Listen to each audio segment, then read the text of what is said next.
Believers and non-believers alike have asked me about the potential depression that comes with a life free of the belief or faith in a purpose-granting, paradise-promising deity. It's old hat for theists to accuse me of being miserable and depressed due to my life without God.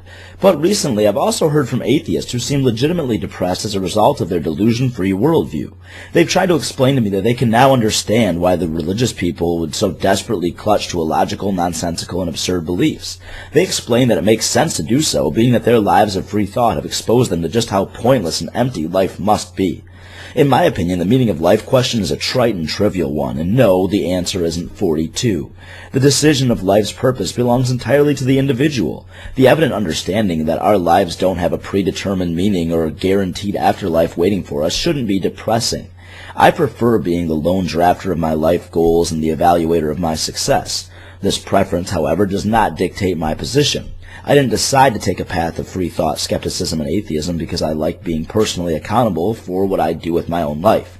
Even if I took the position of those depressed skeptics who consider life meaningless without the illusion of God-given purpose, no level of desire for that perspective could allow me to convince myself of that for which I can see no actual evidence or logical presence of, and if I was genuinely convinced a God exists, no level of desire to the contrary would allow me to genuinely disbelieve my own convictions. I might really want to believe that when I wake up tomorrow I'll have a job as Beyonce's personal masseuse, but my desires do not inform my actual beliefs.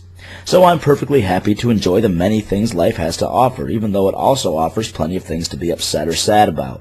One of my favorite teachers taught me that nature craves balance. There are emotional valleys and plateaus to suffer through and be enthralled by.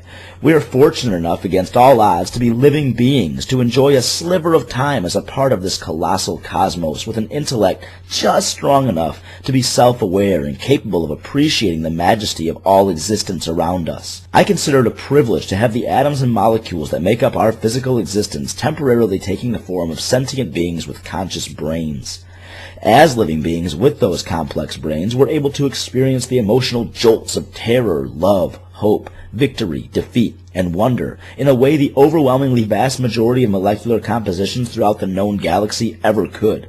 In my opinion, the ability to hold those experiences and the understanding of just how rare and finite they are make this life very special, and I'm humbled and appreciative to partake in it.